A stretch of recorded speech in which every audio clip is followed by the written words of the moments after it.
পার্টির মাননীয় সভাপতি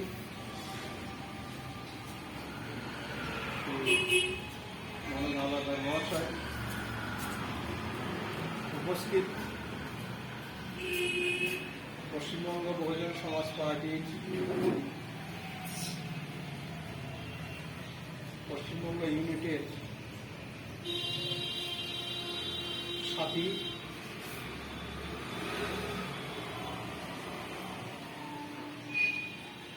এবং উপস্থিত বিভিন্ন জেলার সভাপতি এবং বিভিন্ন কর্মকর্তাগণ, সবাইকে আমি আম্বেদকরবাদী নীল শ্রদ্ধা জানাই। সাথে আজ মহাপ্রাণ জগন্নাথ মণ্ডলের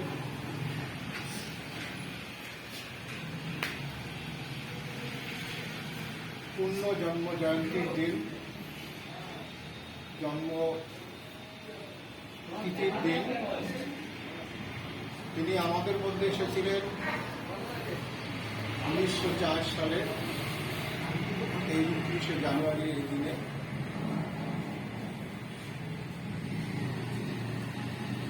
মহাপ্রাণের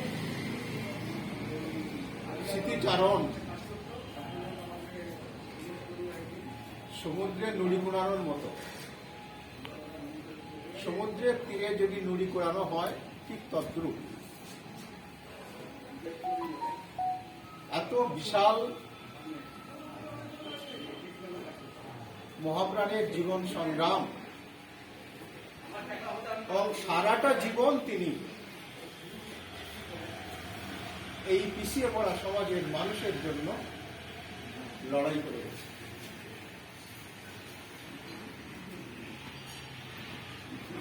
আমরা সবাই কম বেশি জানি 1937 সালের প্রাদেশিক নির্বাচনে প্রথম তিনি আইনসভায় যান এবং 37 থেকে 47 পর্যন্ত এই 10 বৎসর মহাপ্রাণের যে সংগ্রাম সেটা ছিল পূর্ববঙ্গের তপশিলীদের গৌরবময় যুগ এবং সেটাকে আমার মনে হয় সুবর্ণ যুগ বললেও ভুল হয় না। তার একক প্রচেষ্টায় সেই 10 বৎসর এই পিছিয়ে পড়া সমাজের মানুষের সমস্ত অধিকার তিনি আদায় করেছেন এবং সব থেকে একটা মহৎ এবং বৃহত্তর কাজ করেছেন।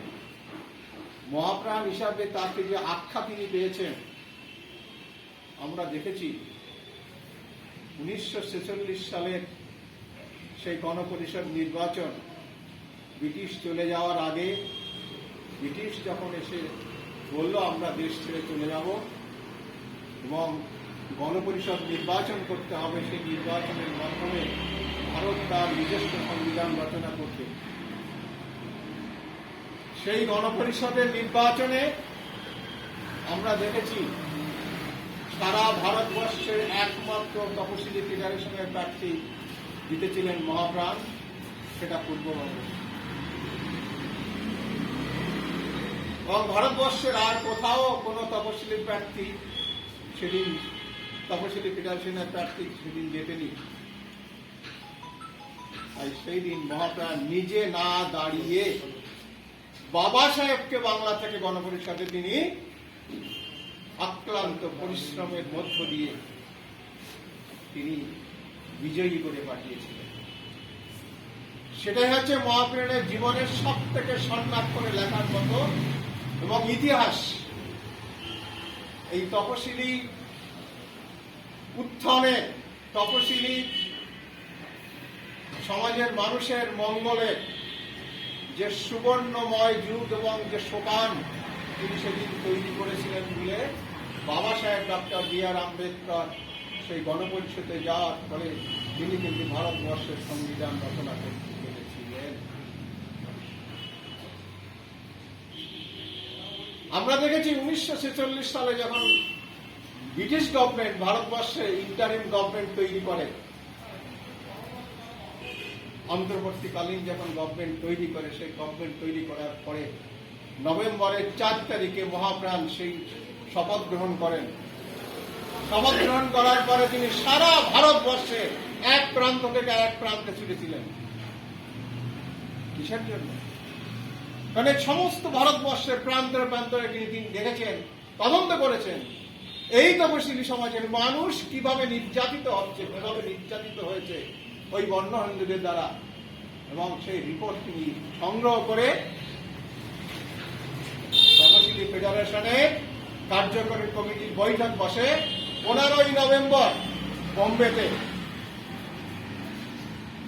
বাবা সাহেবের পৌরত্বে, এবং সেখানে সেই তদন্ত রিপোর্ট তিনি পেশ করেন। সেই পেশ করার পরে বাবা সাহেব সেই তদন্ত রিপোর্টকে সামনে রেখে তিনি একটা মেমোরেন্ডাম তৈরি করেন, যে মেমোরেন্ডাম তিনি ব্রিটিশ গভর্নমেন্টকে তো দিয়েছিলেন এবং ন্যাশন অফ ইন্ডিয়া মানে ইউনাইটেড নেশনকে পর্যন্ত তিনি সেই তদন্ত রিপোর্ট তিনি মেমোরেন্ডাম হিসেবে পাঠিয়েছিলেন। কারণ তিনি বুঝতে পেরেছিলেন অচিরেই ভারতবর্ষ স্বাধীন হতে যাচ্ছে, এবং এই স্বাধীনোত্তর ভারতবর্ষে তপশিলীদের অবস্থা কি হবে এবং তাদের মঙ্গল কিভাবে হবে, তাই বাবা সাহেব সেই মেমোরেন্ডাম করে ইউনাইটেড নেশনে পর্যন্ত পাঠিয়েছিলেন।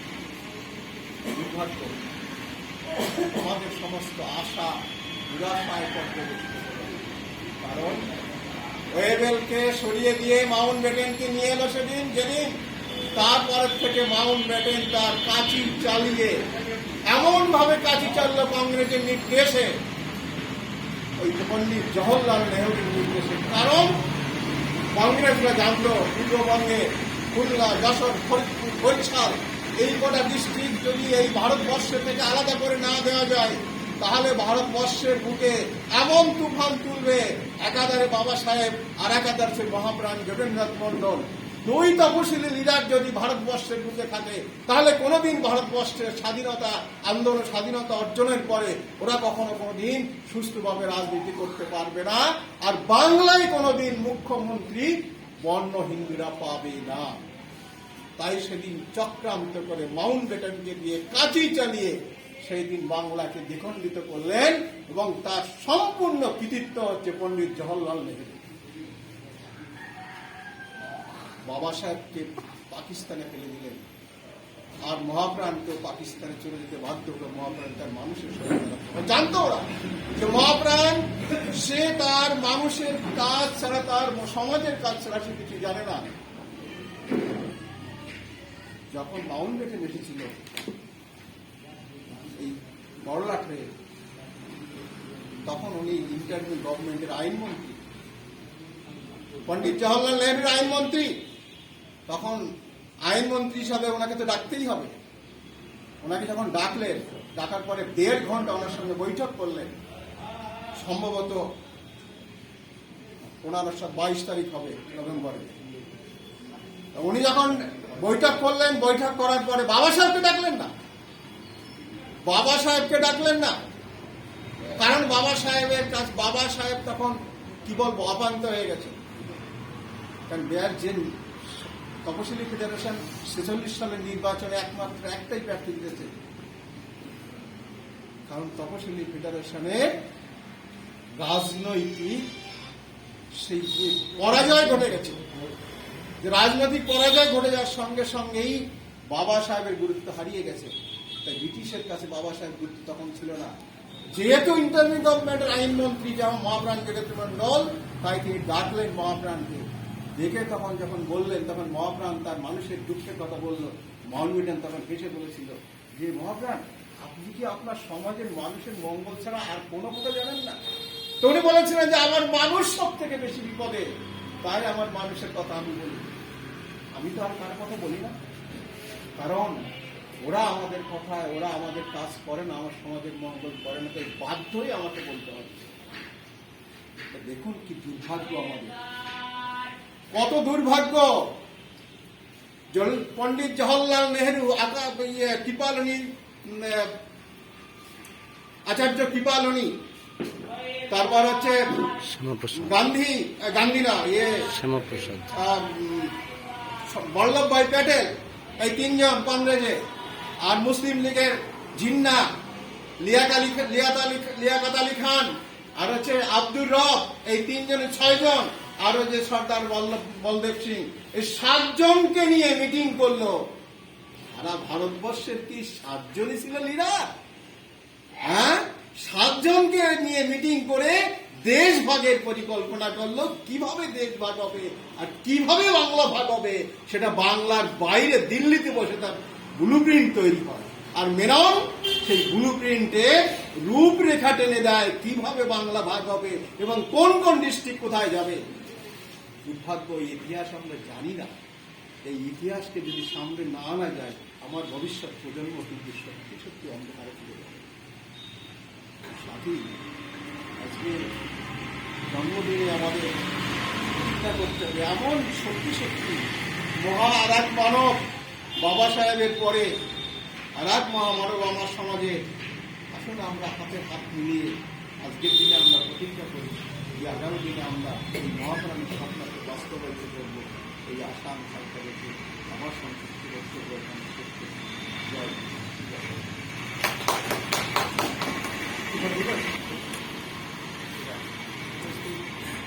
বহুজন সমাজবাদী পশ্চিমবঙ্গের রাজ্য সভাপতি মাননীয় মনোজ আগরওয়াল মহাশয়, এছাড়া এখানে উপস্থিত কার্য কমিটির সদস্য মাননীয় কিশোর দাস এবং বিভিন্ন জেলার সভাপতি ও জেলার পদাধিকারী এবং বিভিন্ন স্তরীয় বিধানসভায় যারা আছেন তাদের যারা পদাধিকারী তাদের আজকে মহাপ্রাণ রবীন্দ্রনাথ মণ্ডলের পূর্ণ জন্মতিথিতে ওনার সম্পর্কে বলার মতো তো আমার উত্তর করেই আপনাদের কাছে, আপনারা যারা আছেন সবাই জানেন আর যারা বলবেন।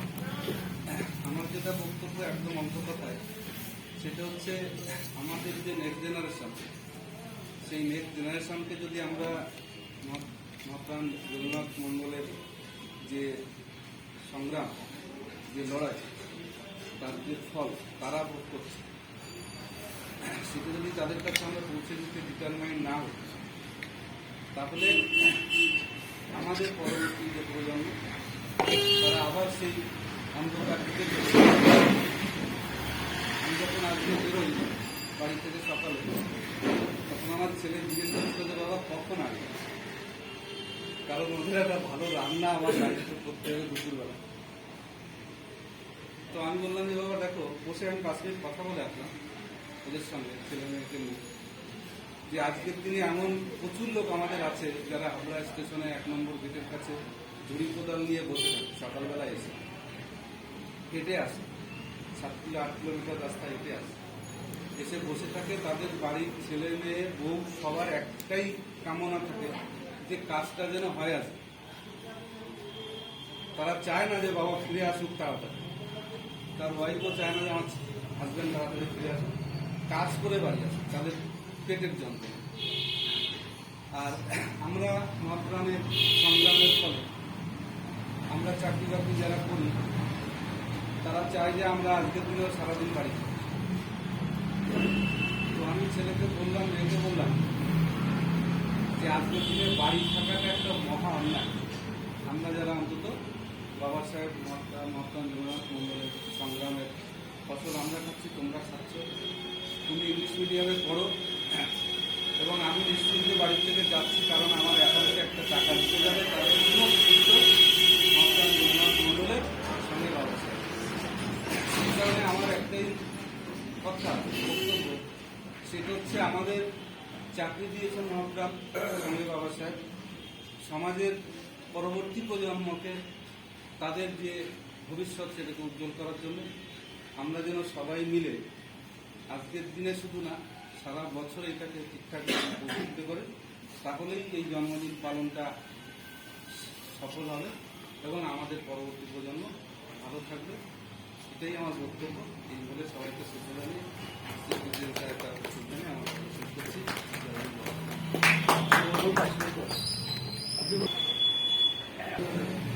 জয় ভীম, জয় ভারত। মাননীয় রাজ্য সভাপতি, পশ্চিমবঙ্গের অন্যান্য নেতৃবৃন্দ এবং জেলা নেতৃবৃন্দ, আজকে মহাপ্রাণ জগন্নাথ মণ্ডলের জন্মদিন আমরা পালন করছি। কেন করছি? আমার যতদূর ধারণা, মহাপ্রাণ জগন্নাথ মণ্ডল ভারতবর্ষের 2000 বছরের ইতিহাস পাল্টে দেওয়ার মুখ্য কারিগর। কেন সেটা? কারণ মহাপ্রাণ জগন্নাথ মণ্ডল যদি বাবা সাহেবকে গণপরিষদে পাঠানোর ব্যবস্থা না করতেন, তাহলে হয়তো বাবা সাহেব ভারতবর্ষের সংবিধান রচনা করতে পারতেন না। আর ভারতবর্ষের সংবিধান রচনা না হলে ভারতবর্ষে ব্রিটিশ চলে যাওয়ার পরে যে শাসন শুরু, সেটা মূলত হিন্দু শাসন, বর্ণ হিন্দুর শাসন। আর বর্ণ হিন্দুর শাসন মানে মনু সংবিধান, আর মনু সংবিধান মানে প্রায় 2000 বছরের বর্ণ হিন্দুদের সমস্ত অধিকার ভোগ এবং ভারতবর্ষের এসসি এসটি ওবিসি এদের অধিকারহীনতা, সেই ব্রাহ্মণ্যবাদী বর্ণ হিন্দুদের অধিকার ভোগ এবং এসসি এসটি ওবিসিদের অধিকারহীনতা, এইটা সংবিধানে বাবা সাহেব বেআইনি ঘোষণা করেছে। বাস্তবে কি হলো কি না হলো সেইটা বলছি না। পরে রাজ্যের সংবিধানে এই 2000 বছরের ওদের অধিকার ভোগ আর এসসি এসটি ওবিসির অধিকারহীনতা, এইটা উনি বেআইনি ঘোষণা করেছেন সংবিধানের মাধ্যমে।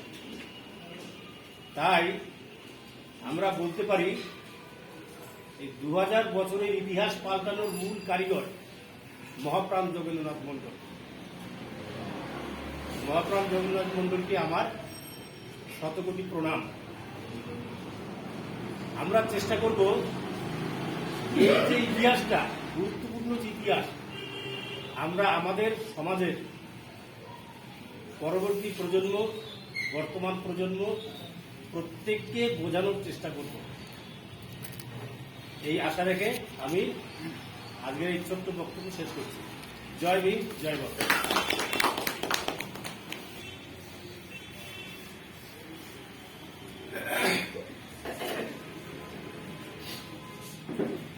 আমাদের সকল মহাপুরুষকে আমার আন্তরিক শ্রদ্ধা এবং ভালোবাসা জানিয়ে আজ মহাপ্রাণ জগন্নাথ মণ্ডলের 118তম জন্মবর্ষে আমাদের তরফ থেকে তার জন্মদিনে বহুজন সমাজ পার্টির শ্রদ্ধার্ঘ্য জানিয়ে তার সম্বন্ধে আমরা আলোচনায় বসেছি এবং সমাজকে তার কাজের বিষয় জানানোর জন্য আমরা উপস্থিত হয়েছি। কিছুদিন আগের ইতিহাস যদি আমরা বিশ্লেষণ করি, তো দেখবেন মহাপ্রাণ জগন্নাথ মণ্ডল সম্পর্কে যে চর্চা আমাদের সমাজে আজকে আমরা দেখতে পাচ্ছি, তার শুরু হয় মাননীয় কাঞ্চিরামজির মাধ্যমে। মহাপ্রাণ জগন্নাথ মণ্ডল সম্পর্কে আমাদের সমাজে যে আমরা যে জেনারেশনে আছি, আমাদের মধ্যে ছিল না বলেই চলবে। কারণ আমাদের যে উপরের যে জেনারেশন, যারা বাংলা ভাগের কারণে নিশ্চয়ই দেশে এসছে, তারা অবিভক্ত বাংলায় সমাজ সম্পর্কে যে চর্চা সেগুলো করতেন, কিন্তু বাংলা ভাগের কারণে তারা পূর্ব পাকিস্তানে আগত হয়ে এই দেশে নিশ্চয় আসার কারণে তারা বেঁচে থাকার জন্য লড়াই করেছে।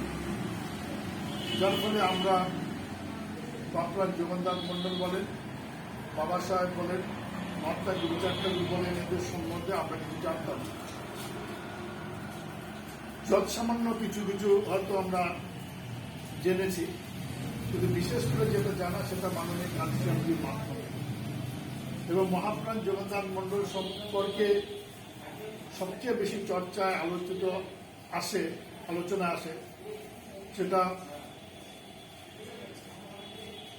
2000 সালে বহুজন সমাজ পার্টির তত্ত্বাবধানে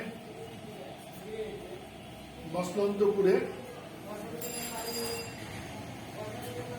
প্রধান বক্তা বহির্গমনে মায়াবতী হিসাবে 28শে জানুয়ারি যে আমরা সম্মেলন করি, তারপর থেকে জগন্নাথ মণ্ডল সম্পর্কে চর্চা আসে। এবং তার আগে মাননীয় কাঞ্চনজি প্রথম জগন্নাথ মণ্ডল জন্মজয়ন্তীতে এসেছিলেন 1982 সালে মসলন্দপুরে মহাপ্রাণ জগন্নাথ মণ্ডলের সমাধিস্থলে। কিন্তু তারপরেও সেরকম কিছু জগন্নাথ মণ্ডল সম্পর্কে চর্চা আসেনি। চর্চা যখন শুরু হয় সেটা হচ্ছে 2000 সাল থেকে। আমাদের সমাজ যেহেতু লেখাপড়া শেখার কারণ হচ্ছে বেঁচে থাকার জন্য, ভালো চাকরি পাওয়া, ভালো আয় করার জন্য, যার ফলে আমরা আমাদের যে মহাপুরুষ তাদের যে ইতিহাস অথবা যে জ্ঞান যেটা সেই সম্পর্কে আমাদের চর্চা খুব কম। আপনারা লক্ষ্য করেছেন কিনা জানি না, দেখবেন এখন আর গান্ধীজি সম্পর্কে চর্চা হয় না, এখন নেতাজি সম্পর্কে চর্চা। কারণ গান্ধীজি ফিউজ হয়ে গেছে। এই যে নেতাজি সম্পর্কে আমার ছোটবেলায় মনে আছে, তখন স্কুলে পড়ি, প্রাইমারি বা এরকম, দেখবেন নেতাজি সম্পর্কে চর্চার একটাই বিষয়, 23শে জানুয়ারি তার জন্মদিন, কিছু কিছু জায়গায় ওই 23শে জানুয়ারি ছুটি দিত, কিন্তু তার সম্বন্ধে চর্চা হতো না। তখন তো গান্ধীজি সম্পর্কে চর্চা। তো মাননীয় কাঞ্চনজি আসার পরে, বহুজন সমাজপাতি তৈরি করার পরে বা কাঞ্চন আসার পরে আস্তে আস্তে গান্ধীজি সম্পর্কে লোকের মধ্যে পরিষ্কার ধারণা তৈরি হয়েছে গান্ধীজি সম্পর্কে, যার ফলে তার অবস্থা খারাপ হচ্ছে।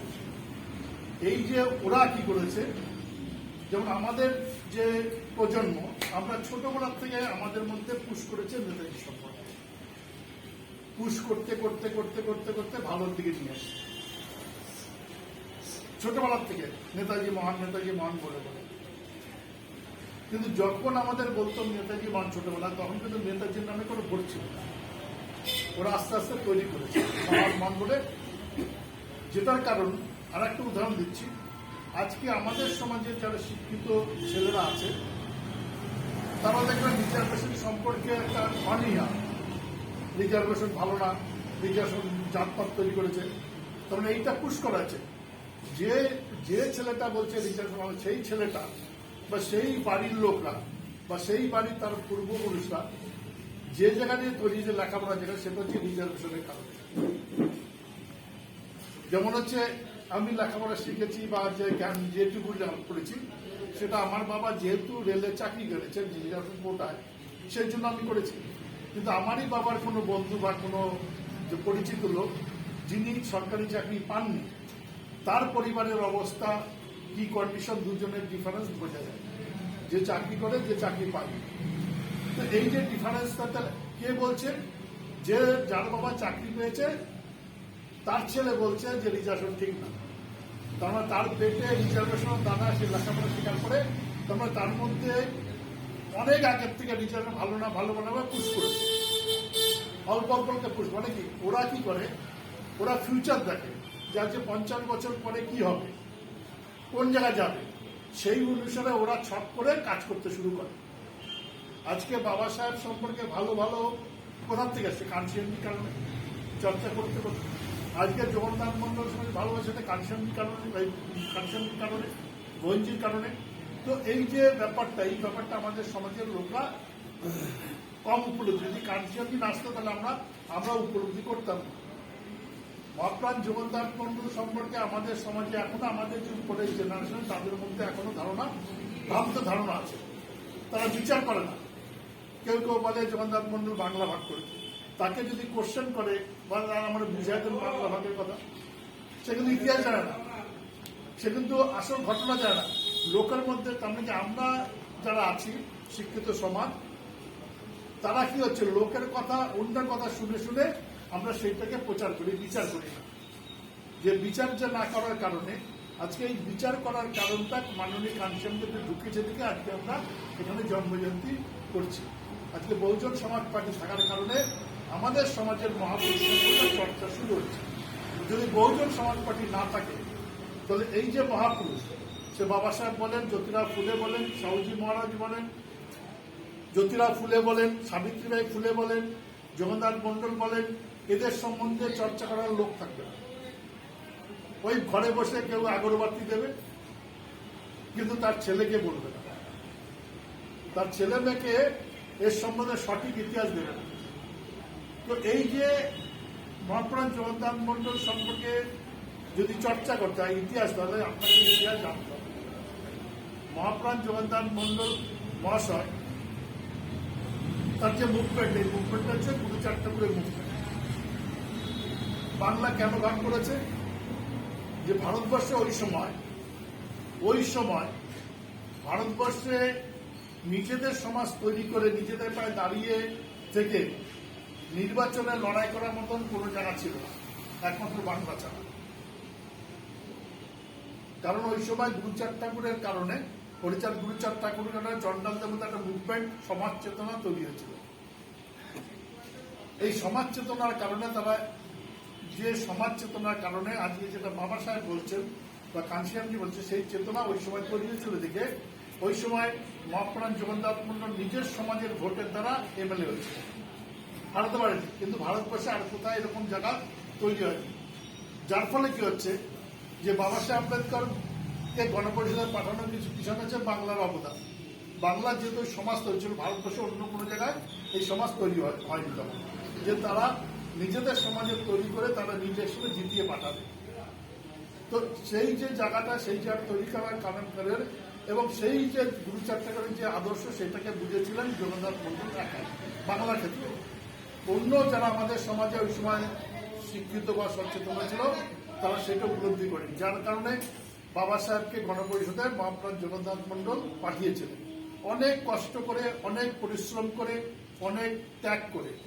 এবং ওই সময় জগন্নাথ গণপরিষদের নির্বাচনের সময় মহাপ্রাণ জগন্নাথ মন্ডলের ওই সময় যে এমএলএ ছিল, কারণ 1946 সালের নির্বাচনে এই দেশের জাতিবাদী লোকদের কারণে আমাদের সমাজের যে পুনাপেটের ফলে চামচা যুগের শুরু হয়েছে, সেই চামচা যুগের কারণে বাংলার থেকে যে 30 জন রিজার্ভ সিট ছিল, সংরক্ষিত সিট ছিল শিডিউল কাস্টের, সেখান থেকে 26 জন কংগ্রেসের এমএলএ জিতেছিল। আমাদের সমাজেরই 3 জন নির্দল ছিল, একজন হচ্ছে শিডিউল কাস্ট ফেডারেশন বাবা সাহেবের পার্টি, তার থেকে মহাপ্রাণ জগন্নাথ মন্ডল জিতেছিলেন বরিশাল থেকে।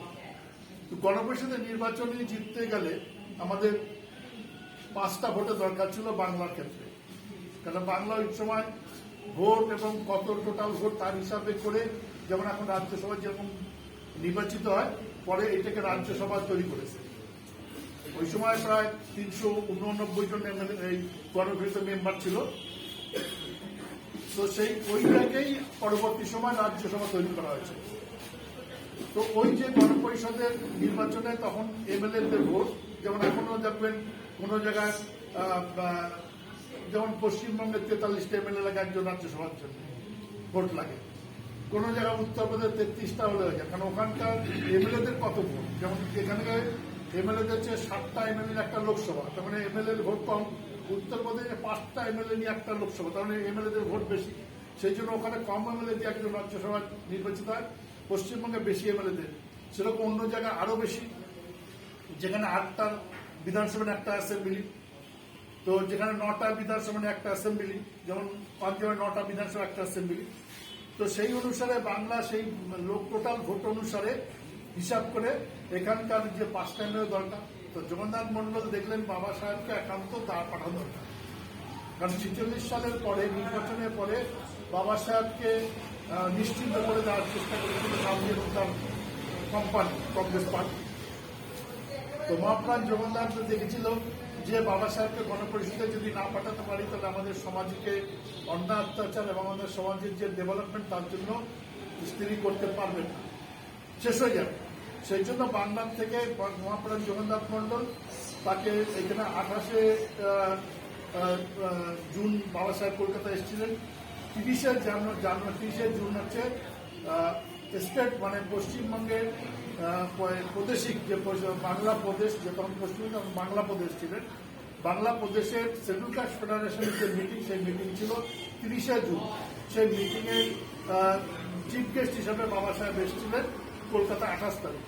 তো সেই সময় বাবা সাহেবকে জগন্নাথ মণ্ডল বলেছিলেন যে 1945 সালে গোপালগঞ্জ বর্তমানে বাংলাদেশের অন্তর্ভুক্ত, সেই গোপালগঞ্জে একটা মিটিং ছিল বাবা সাহেব আম্বেদকরের। কিন্তু এখানকার কিছু লোকের চক্রান্তে, দালালদের কিছু চক্রান্তে, চামচাগিরি চক্রান্তের কারণে বাবা সাহেব সেখানে উপস্থিত হতে পারেনি। তো সেই মিটিংয়ে মহাপ্রাণ জগন্নাথ মণ্ডলের নেতৃত্বে হয়েছিল। সেই মিটিংয়ের রেজুলেশন অনুসারে বাবা সাহেবকে বললেন যে আমি আপনাকে বাংলার থেকে জিটিএ পাঠাবো গণপরিষদে, আপনি চিন্তা করবেন না, আপনি নমিনেশন সাবমিট করেন। তো বাবা সাহেবকে প্রস্তাবক ছিলেন, সাবমিট করার প্রস্তাবক মহাপ্রাণ জগন্নাথ মণ্ডল। আর রংপুরের এমএলএ ছিল নির্দল এমএলএ নগেন্দ্র নারায়ণ রায়, যিনি রায় সাহেব 55 নম্বর চালা ছিলেন, শিষ্য ছিলেন, তিনি ওখানে প্রস্তাবক হিসেবে নমিনেশন সাবমিট করেন। বাবা সাহেব চলে যান। বাবা সাহেবকে চলে যাওয়ার পরে মহাপ্রাণ জগন্নাথ ওই সময় বাংলার মিনিস্টার ছিলেন, সুরাবর্তী মিনিস্টার ছিলেন। সুরাবর্তীর সঙ্গে কথা বলে যাতে আমাদের আরো, জগন্নাথ মণ্ডল ভেবেছিলেন 3 জন নির্দল এমএলএ যদি ভোট দেয়, আমি একজন 4 জন আর একটা কংগ্রেস এমএলএ, শিডিউল কাস্টের একজন কংগ্রেস এমএলএ ভোট পেলে জিতে যাবে, বা অন্য কারো শরৎ বসু টসু এদের কাছে আপিল করেছিলেন ভোট দেওয়ার জন্য। কিন্তু ওই সময় বাবা সাহেবকে হারানোর জন্য আনন্দবাজার পত্রিকা, অমৃতবাজার পত্রিকা, যুগান্তর পত্রিকা, এই যে পত্রিকা ছিল, বসুমতী পত্রিকা তখন প্রমিনেন্ট ছিল, এখন তো বসুমতী নেই। এইসব পত্রিকায় বাবা সাহেব সম্পর্কে, নির্বাচনের সম্পর্কে এত অশ্লীল ভাষায় ব্যবহার করেছিল, মানে এডিক্টেড। ওই সময়কার পেপার 46 সালের 30 জুনের পরে, 29 জুনের পরে 18 তারিখে যে নির্বাচন হয় জুলাইতে, আজ পর্যন্ত যে পেপার আছে ইংলিশ এবং বেঙ্গলি, সেই বিশেষ করে ইংলিশে অমৃতবাজার পত্রিকা, স্টেটমেন্ট, বসুমতী, এইগুলো পেপারগুলো পড়লে পরে আপনারা লাইব্রেরিতে পড়লে পরে সেখানে এডিটোরিয়াল থেকে আরম্ভ করে বুঝতে পারবেন যে কিভাবে উদ্গীত মানে ওরা ছিল বাবা সাহেব হারানোর জন্য। মহাপ্রাণ জগন্নাথ মণ্ডল কংগ্রেস যে এমএলএ 3টে ভোট পেয়েছিলেন, তাদের সঙ্গে সুরাবর্তীর সাথে কথা বলে বাবা সাহেবকে ভোট দিয়ে, কালীকান্ত বাবু কংগ্রেসের এমএলএ ছিলেন, গয়ানাথ বিশ্বাস কংগ্রেসের এমএলএ ছিলেন, আর ছিলেন ক্ষেত্রমোহন সিং রাজবংশী, সে এমএলএ কংগ্রেসের। এই 3টে ভোট প্লাস হচ্ছে নির্দল ভোট ছিল 2টো, একটা হচ্ছে নরেন্দ্র নারায়ণের ভোট, রাজবংশী রায় রংপুর থেকে এমএলএ, আর একজন ছিল খুলনা থেকে হচ্ছে মুকুন্দির মল্লিক। এই 2টো নির্দল আর জগন্নাথ মণ্ডল মহাশয়ের ভোট দিয়ে মোট 6টা ভোট দিয়ে এমএলএ।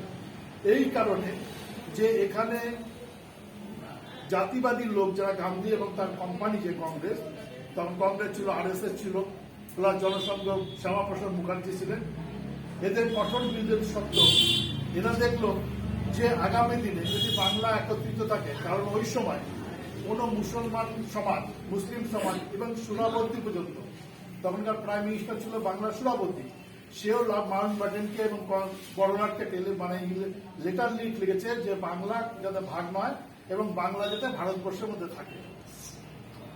মুসলিম সমাজের লোকরা বাংলা ভাগ চায়নি। সুরাবর্তী প্রাইম মিনিস্টার পর্যন্ত লেটার লিখেছিলেন এখানকার বড়লাটকে যে বাংলা ভাগ করবেন না এবং বাংলা ভারতবর্ষের মধ্যে রাখার জন্য আগ্রহ করেছেন। কিন্তু এই দেশের জ্যোতিবাবু এবং শ্যামাপ্রসাদ মুখার্জিরা, জাতিবাদী লোকরা, এরা মিলে বিভ্রান্তকর কথাবার্তা বলে মুসলিম হিন্দু দাঙ্গা, যেটা আজকে বিজেপি করছে।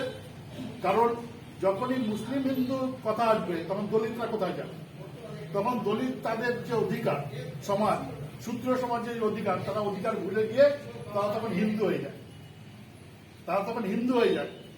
যখন তারা অধিকার বলে, যখনই তারা ওই জগন্নাথ মণ্ডলের সময় বাবা সাহেবের যখন পিছিয়ে পড়ে শূদ্র সমাজ, যখন তো সেই শূদ্র সমাজ যখন লড়াই করছিল তাদের অধিকারের জন্য, তখন কি করলো, এই দেশের জাতিবাদী লোকরা দেখলো এটা আটকানোর জন্য একটাই অস্ত্র আছে, সেটা হচ্ছে কি, সেটা হচ্ছে হিন্দু মুসলিম। হিন্দু মুসলিম যখনই বলা হবে তখন দলিতরা কোথায় যাবে, শূদ্ররা কোথায় যাবে, তখন হিন্দুদের দিকে যাবে। তো সেই কারণে ওই সময় সেই করে বাবা সাহেব জগন্নাথ মন্ডল সম্পর্কে করে হিন্দু তৈরি করে বাংলা ভাগ করেছে। বাংলা ভাগের ক্ষেত্রে মুসলিম যে এমএলএ ছিল তার বেশিরভাগ মুসলিম এমএলএরা বাংলা ভাগের বিপক্ষে ভোট দিয়েছিল, কিন্তু হিন্দু এমএলএ যারা ছিল তারা বাংলা ভাগের পক্ষে ভোট দিয়েছিল। এবং আপনারা জানেন পিয়ার টেলু পর্যন্ত বাংলা ভাগের পক্ষে, তিনি বলছে বাংলা ভাগটা স্বাভাবিক ব্যাপার, এটা একটা বাস্তব ব্যাপার, এটা বাংলা ভাগ করতে হবে।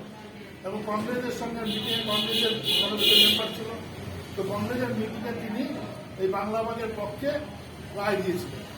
তো এই বাংলা ভাগের যে ইতিহাস, অরিজিনাল ইতিহাস, সেটা ভারতবর্ষে পশ্চিমবঙ্গের ইতিহাসের পাতায় লেখা হয়। কি প্রচার হয়েছে যে জগন্নাথ মন্ডল বাংলা ভাগ করেছে, এইটা প্রচার করে লোকের মধ্যে বিভ্রান্তি তৈরি করেছে। ওদের কাজ হচ্ছে আমাদের যে মহাপুরুষ যারা আমাদের সমাজে কাজ করেছে, যাদের জন্য আজকে আমরা এই জেনে এসেছি, যেমন বাবা সাহেব রিজার্ভেশনের অধিকার দিয়ে গেছে, সেই অধিকারটা যাতে আমরা বুঝতে না পারি তার জন্য আমাদের সমাজের লোকদের পুশ করছে যে রিজার্ভেশন ঠিক না। আমরা সেইটাকে অ্যাকসেপ্ট করে নিচ্ছি আমাদের সমাজের কথা। তো এইটা অ্যাকসেপ্ট করলে কি হচ্ছে, আমাদের যে মহাপুরুষ জগন্নাথ মন্ডল বা এদের সম্বন্ধে এমন বিভ্রান্তিকর কথা বলে যে কথাগুলো বলার পরে আমাদের সমাজ আস্তে আস্তে আস্তে আস্তে মেনে নেয়। আর ওরা তাদেরই করে, ওদের সমাজে যারা সেফগার্ড দিয়েছে তারা ওদের সমাজেই করে।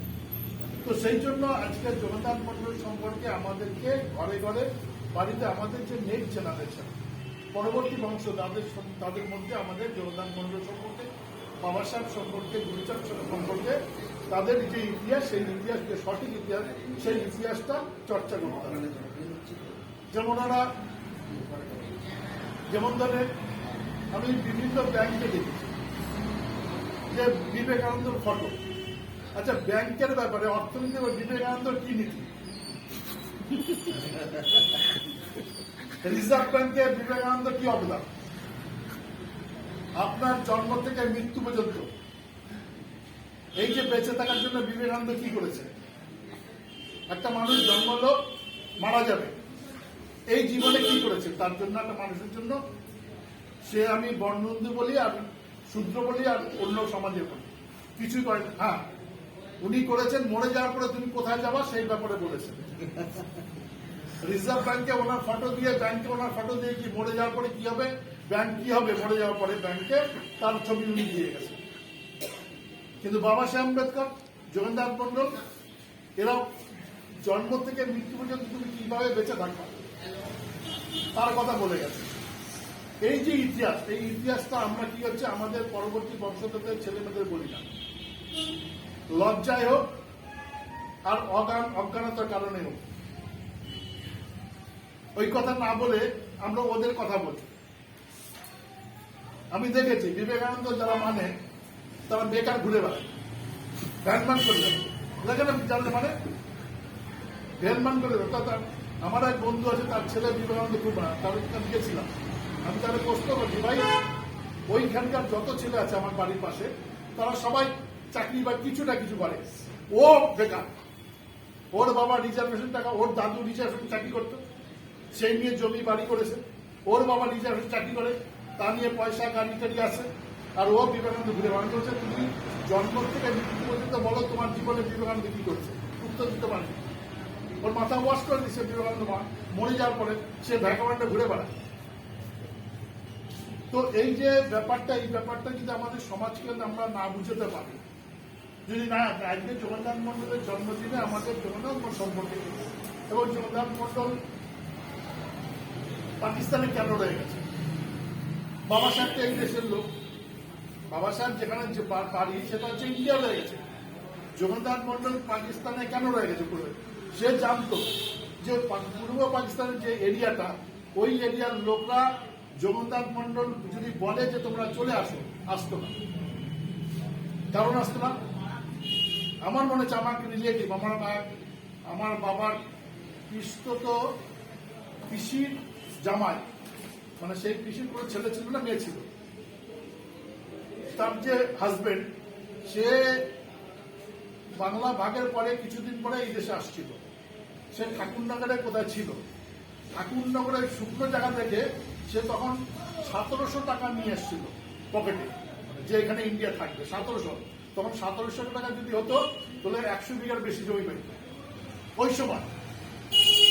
তখনকার যে পরিস্থিতি, ঠাকুরনগর ফাঁকা জায়গা।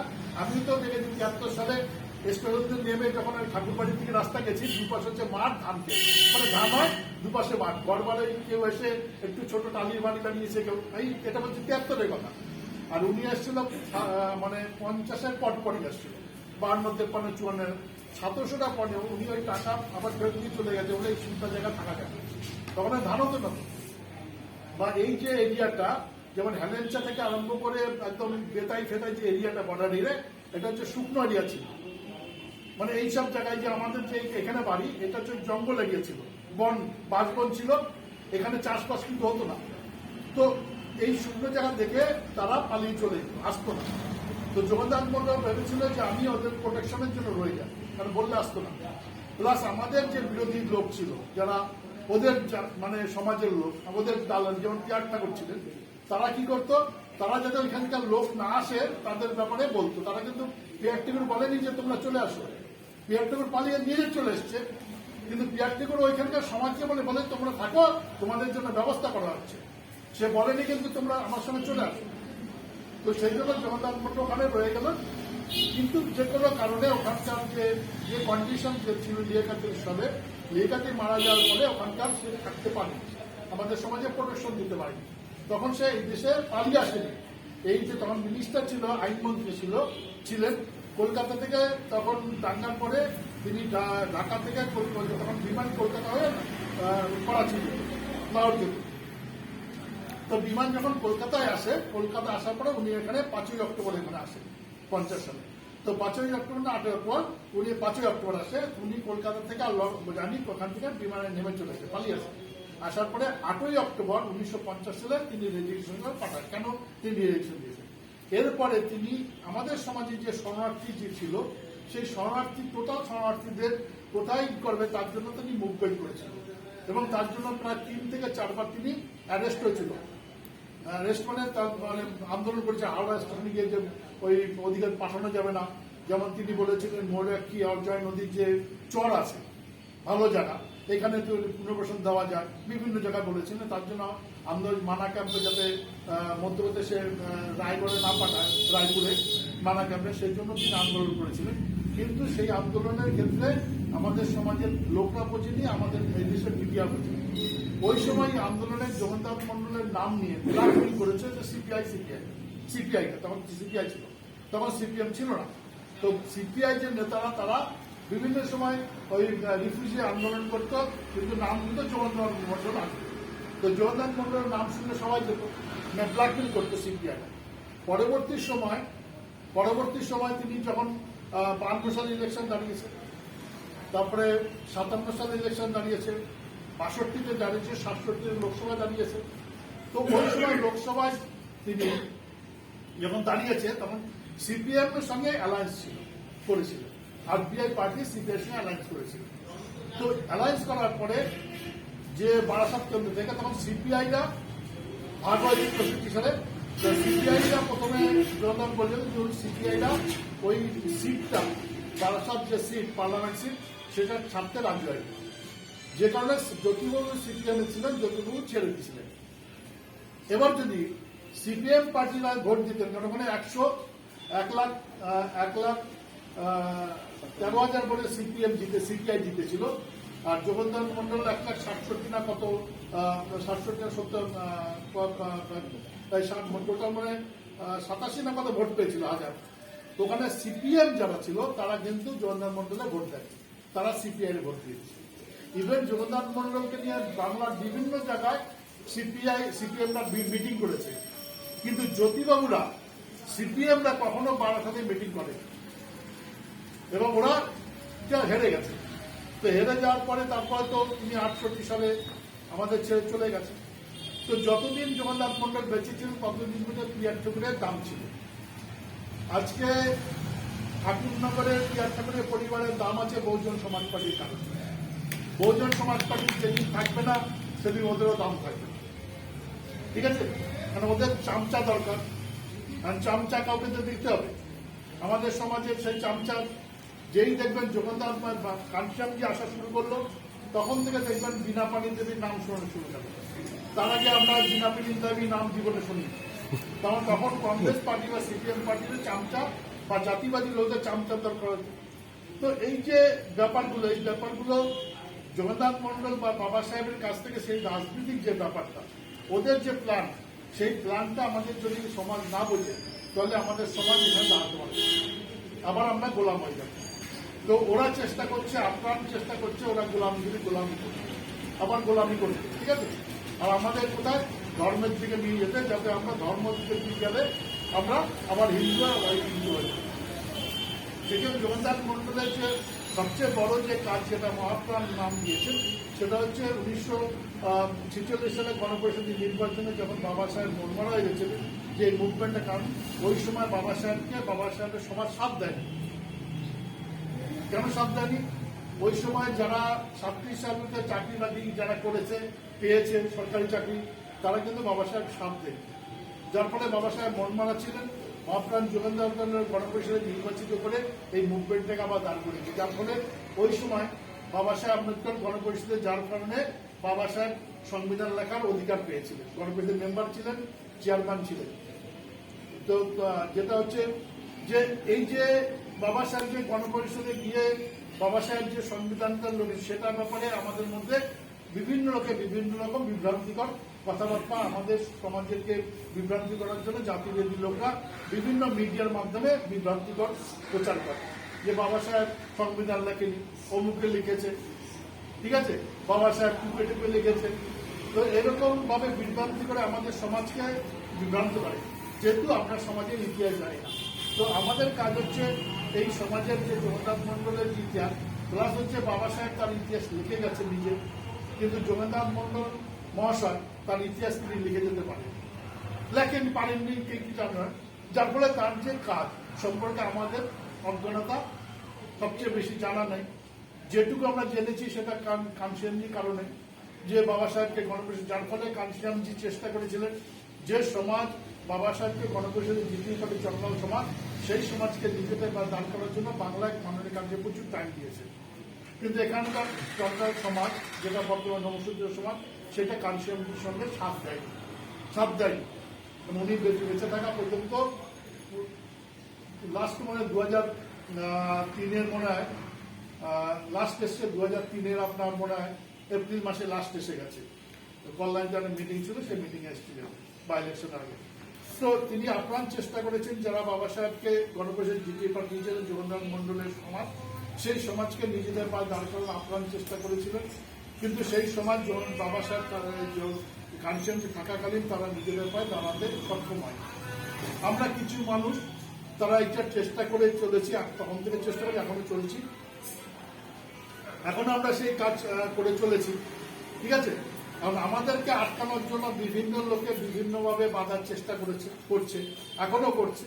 সুতরাং আমাদের সেই ব্যাপারে সতর্ক থাকতে হবে, যে আমাদের সমাজকে যারা দেখবেন, আমাদের সমাজে যারা কিছু না করে তাদের সম্বন্ধে কোনো চর্চা নেই, যারা কিছু করে তাদেরকে পিছনে আনার জন্য, তাদেরকে নষ্ট করার জন্য, তাদের যাতে কোচ করতে না পারে তার জন্য আমাদের সমাজের লোক দিয়ে তারা চামচাগিরি তারা করে। তো সেই জন্য আপনাদের কাছে আপিল আছে যে রাখা, যে জাতির জগন্নাথ মন্দির জন্মদিনে আমাদের সমাজ সম্পর্কে, জগন্নাথ মন্দির সম্পর্কে, মাটি সম্পর্কে, রাজনীতি সম্পর্কে, এই সম্পর্কে আমাদের মধ্যে চর্চা করা একান্ত দরকার পরবর্তী বংশধরদের জন্য। এবং বাড়িতে যারা আমাদের আসছে বংশধর, তাদের বাড়িতে বসে তাদের মধ্যে, যেমন আজকে তাদেরকে নিয়ে এই জগন্নাথ মন্দির সম্পর্কে কিছু কিছু বলা, যদি আপনারা ছোটবেলা থেকে বলা শুরু করেন, তাহলে কি হচ্ছে, তাহলে পরবর্তী ওরা যখন বাইরে বেরোবে, যখন অন্য লোকরা, অন্য জাতিবাদী লোকরা যখন তাদের সম্বন্ধে আমাদের বাজে কথা বলবে, তখন তাদের মধ্যে চেতনা আরো বেশি হবে। কিন্তু তার যদি না বলে, তো রোদে কথাই যখন বিবেকানন্দ কথা মহান লোক, আমি সবাই কিসে মহান বলো, মহানটা কিসে, কেউ কিন্তু উত্তর দিতে পারবে না, কিন্তু ওরা মহান বলে যাবে। আজকে গান্ধীজির দেশটা হয়ে গেছে, শেষ হয়ে গেছে, আর কে মানে না, এখন নেতাজি নিয়ে এসছি, এরপরে বিবেকানন্দ, ওরা আগের থেকে প্ল্যান করে রাখে যে এরপরে মানে ওদের সমাজের জন্য ওরা প্লট, যেমন হচ্ছে যখন অটলের বাজপেয়ী দেখলো যেখানে রাম মন্দির, রাম কাজ হয়নি, তখন উনি 2003 সালে কি করলেন না, উনি নাগরিক আইন তৈরি করে রেখেছেন, যে আমার চলে যাওয়ার পরে এই আইনটা নিয়ে ওদের সমাজ গেইন লাভ করবে, মানে সমস্যা তৈরি করে সেই সমস্যাটা সামনে রেখে ওরা ওদের পাপড় বেরোবে, তাই করছে। আজকে বিজেপি যে বাংলার ক্ষেত্রেই করেছে, বিজেপি কিন্তু কিসে করেছে, সেটা হচ্ছে নাগরিক বিল নিয়ে। তবে ওরা যাওয়ার আগে, ওরা মরে যাওয়ার আগে ওদের পরবর্তী জেনারেশনের জন্য ওরা আমাদের মধ্যে একটা সমস্যা তৈরি করে দিয়ে চলে যায়।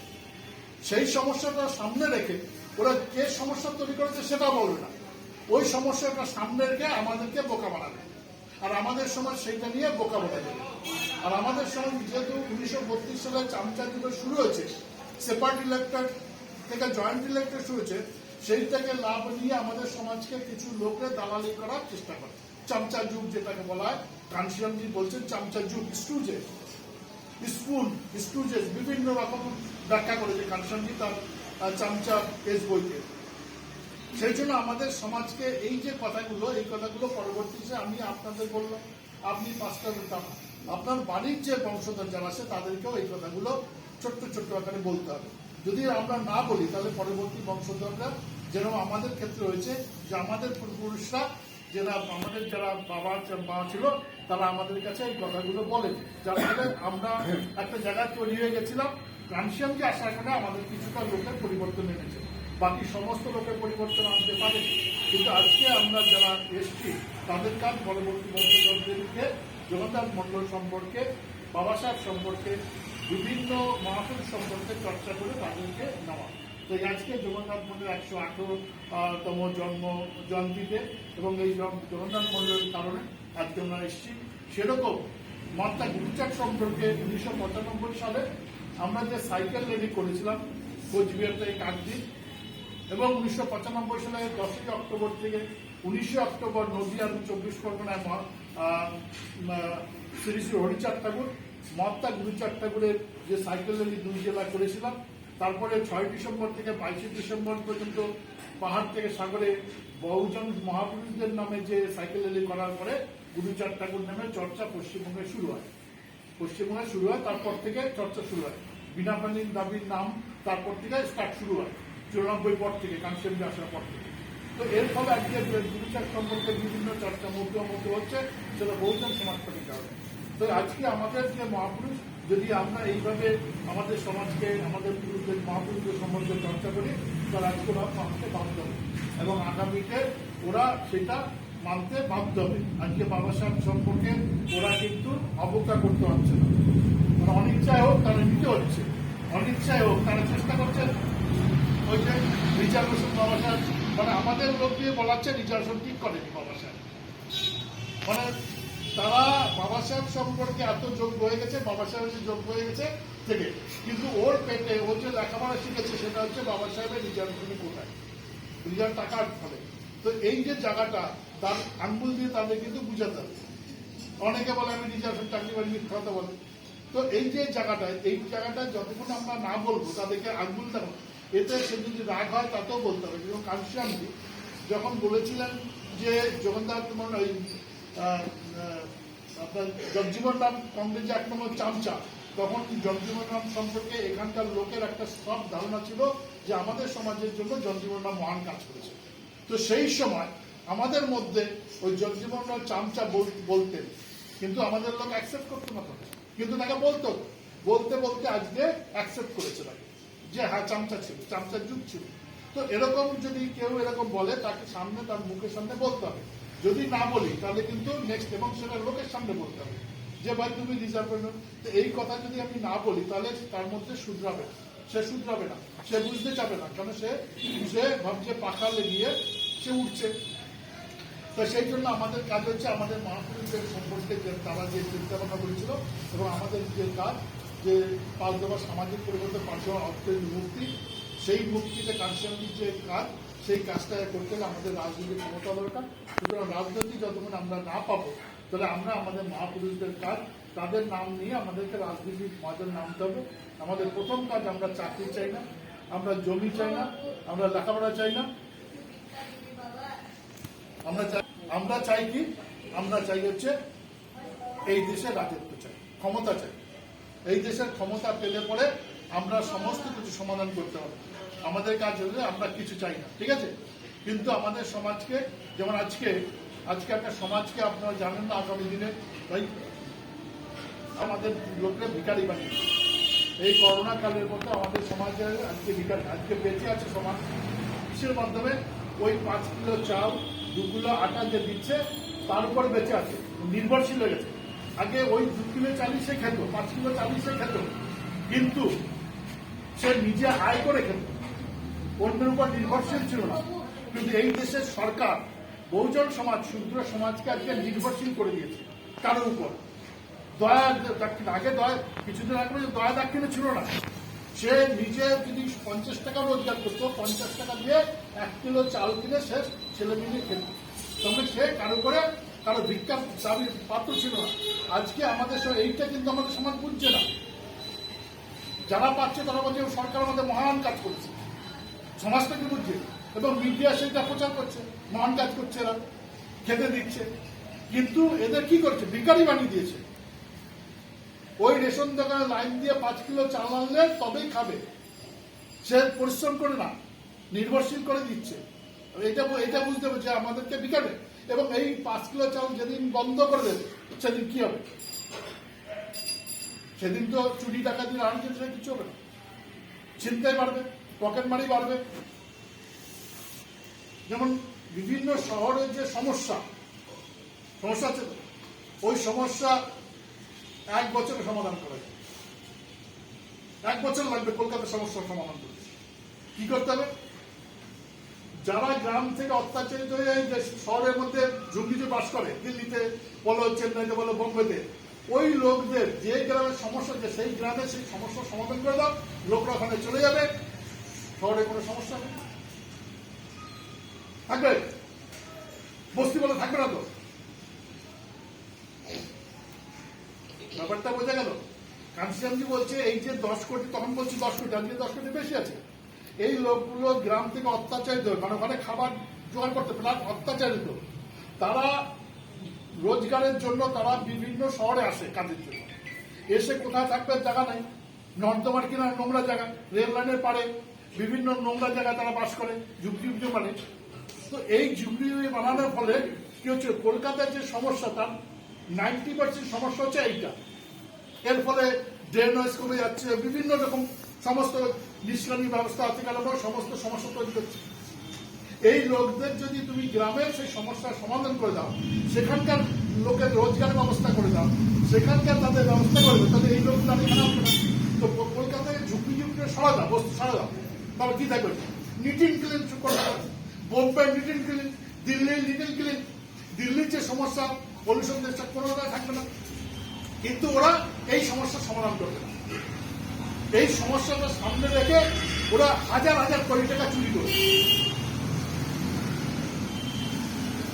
স্বাধীনতা বলে যারা সরকারের সঙ্গে কথা হচ্ছে নাম্বার 1 চোর, এখনো যারা সরকারকে নাম্বার 1 চোর, টাকা। তো ডাকাতি করতে গেলে সামনাসামনি করা যাচ্ছে না, সেই জন্য একটা সমস্যার সামনে রাখছে, দেখে সেই সরকারি টাকাগুলো তারা চুরি করছে। তো এই যে ব্যাপারটা, এই ব্যাপারটা আমাদের সমাজকে কাঞ্চিরামজি বলেছেন। তো এই সমাজটা কাঞ্চিরামজির কথাগুলোকে যদি আমরা বিচার করি, দেখি, তাহলে এইটাকে আমরা সমাধান করতে পারি। এবং সেইটা করতে গেলে আমাদের কি করতে হবে? রাজনৈতিক ক্ষমতা দরকার। আর রাজনৈতিক ক্ষমতা দরকার মানে কিছু দিয়ে না, সচেতন করে, সমাজকে সচেতন করে, তবেই এখানে আমরা দিয়ে ক্ষমতা নেই। বিকারিষ্ট আমরা, সমাজের সামনে কিছু নেই তো। সুতরাং এই জায়গাটা আমাদের বুঝতে হবে। সুতরাং আজকে এই সমাজটাকে তৈরি করতে হলে আমাদের মহাপুরুষের প্রেরণাটাই হচ্ছে আমাদের কাছে সবচেয়ে বড় অবদান। আমাদের সমাজের কাছে সবচেয়ে বড় অবদান হচ্ছে আমাদের মহাপুরুষদের ইতিহাস। এই ইতিহাসটা যদি আমরা আমাদের সমাজকে সচেতন করতে পারি, তবেই আমরা এই দেশের রাজা হতে পারব। ঠিক আছে? তো সেই জন্য আপনার কাছে আপিল, আজকের জন্মদিনে মহাপ্রভু জগন্নাথ মন্দিরের জন্মদিনে আপনাদের কাছে এই আপিল রেখে যে আমরা যাতে রাজনৈতিকভাবে সচেতন করতে পারি সমাজকে, সমাজ এবং আমাদের মহাপুরুষ সম্পর্কে লোকের কাছে পৌঁছতে পারি এবং আমাদের বাচ্চাদের যারা জন্মেছে তাদেরকে ছোটবেলাতে পরিবর্তন করি আমরা আমাদের সমাজকে রাখা এই আবেদন রেখে আপনাদের সকলকে ধন্যবাদ জানিয়ে আমাদের মহাপুরুষ বাবা সাহেব আম্বেদকর গুজরাট ফুলে মহাপ্রাণ জগন্নাথ মন্দির কাঞ্চনী শতকোটি প্রণাম জানিয়ে সর্বশেষে মহিল কুমারী মায়াবতীজি বহুজন সমাজ পার্টির সভানেত্রী সর্বভারত, তাকে আমার আন্তরিক শ্রদ্ধা জানিয়ে আমার বক্তব্য শেষ করছি। জয় ভীম, জয় জয়।